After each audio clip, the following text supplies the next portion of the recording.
is going on, everyone? My name is John, and welcome to a new series that I like to call Just the Tips, where we don't go deep into a big project or a how-to or anything like that. It's just some quick tips and small projects. Now today, I'm going to show you how to make a tabletop tiki. Now, we use these little tiki torches all the time. They're great around the campfire and stuff like that, but what about the picnic table? And every year, we end up having to get rid of some because they rust, they get holes, they don't work, all that fun stuff. Well, why not just take the wick and make your own tabletop tiki? In this Just the Tips, I'm going to show you two quick and easy ways of making a tabletop tiki using nothing but the old wick and an old candle. You can put them on your picnic table, put them on your patio, put them by the fire, put them on your deck. It doesn't matter. These things are super handy and super easy to make. So let's get right to it. So the first thing you're going to want to do is to remove any remaining wax from the candle itself. There's a couple different ways you can do this, but I found the easiest to be the freezer method. Obviously, you need to treat yourself for your hard labor with some good old ice cream, but basically you can either put the candle in some boiling water in the oven or in the freezer in order to get the wax out. For this, just throw it in the freezer for a couple hours, make sure everything is solid, it'll come out nice and easy. Grab a screwdriver or two, and while it's still cold, just pry around the outside until you get a nice satisfying pop when the wax breaks free. And it might take a little bit, but that's okay, just make sure you go slow so you don't break the glass. Once you hear that satisfying pop, then you know you're good to go. And now that you got the wax out, you can go ahead and huck away that part since you don't need it anymore, and clean out any of the remaining remnants so we can get started on the fun part.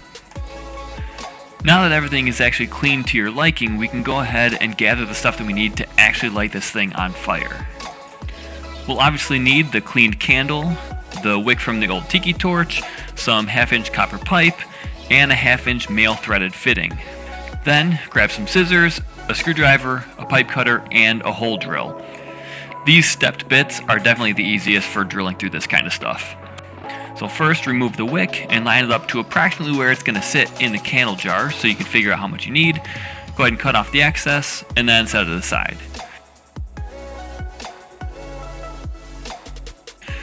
So we're going to go ahead and drill a hole in the middle of the candle lid big enough for the copper fitting to just be able to screw into it. Now you can see here that the wick does actually fit in just the thread fitting itself, but it's kind of a loose fit and not quite as tight as I would like it to, so we're going to use some extra pipe later on. Realistically, you should be a lot safer than I am and put this in a bench vise or something while you're drilling, but you live and learn. So periodically just test the fit of the threaded fitting to make sure you don't want the hole too big.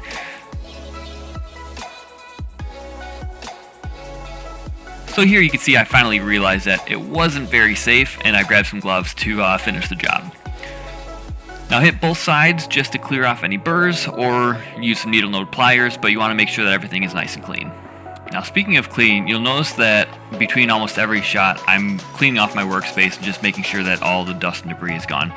That's not just for show or for the video here. That's always a really good idea, one from a safety standpoint because that was some metal shards and those things are sharp, but also it just makes cleanup at the end so much easier. Just do yourself a favor and make sure you keep a clean workplace.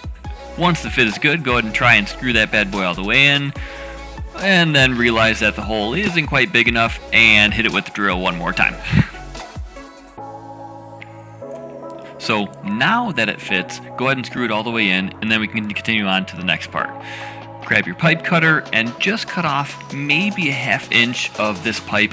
We really don't need much, just enough to kind of hold the wick and prevent it from moving. Then very carefully try and pull the wick into that little piece of pipe. It's a little tight fit. Once it's good, put that in the fitting on the lid and pull the wick all the way through. Then put the lid on the candle jar and make sure the wick touches the bottom but doesn't stick out too far. If you need to, go ahead and shorten it up just a little bit so that there's about 3/4 of an inch of wick sticking out the top. That's a good balance between big flame but not huge flame. Now go ahead and add a little tea fluid and you can immediately see it kind of wicking up the wick. So go ahead and give that bad boy a light and stare in awe at the sheer size of that flame. Screw you, mosquitoes. Now next up we have a different version of the tabletop tiki. If you don't have a drill, you can use a Dremel. If you don't have copper Just reuse the original lid and some epoxy. Feel free to be creative. It doesn't matter. Stab the lid with a knife and cram-a-lam that wick for all I care. Just make this thing because it's awesome. But either way, we're still going to need a tiki and an old empty candle jar for this to work. So start by using a Sharpie to get an approximate size of the wick. Don't be afraid to go a little bigger on this one. It doesn't really matter. Then, first things first, put on your safety glasses since we're working with a Dremel here. And once you have the size right, go ahead and spin up the Dremel and start cutting.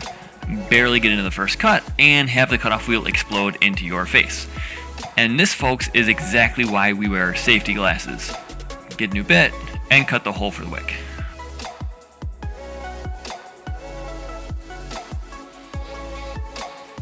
Once it's done, go ahead and clean up the edges with whatever kind of tool you have. Take the lid to the tiki torch and line it up with the center of the candle lid. Go ahead and use a Sharpie to trace around the border so you know where to epoxy. Then, go ahead and mix up a batch of your favorite epoxy. Make sure you mix it well, follow the directions, and just put some around the line that you just drew. You don't really have to go all the way around if you don't want. It's all aesthetics after the first couple drops. Heck, you could probably use some high-temp spray paint to color the whole thing if you want. It doesn't matter. Go ahead and put the tiki lid back on and make sure that it has a good squish with the epoxy. Let it sit to cure, and once it's all cured, you can go ahead and put the wick back in, and boom, that's it. Super easy. So whether you're going for a more industrial feel with the copper, or kind of a traditional clean look with the original tiki lid, it doesn't matter. What matters is making this thing because of how well it works. Well, thanks for sticking around and watching, everyone. If you found this useful or handy, make sure you leave a like, drop a comment if you have any other quick DIY suggestions or projects that you'd like to see. And as always, thank you for watching, and be sure to share your tabletop tiki makes.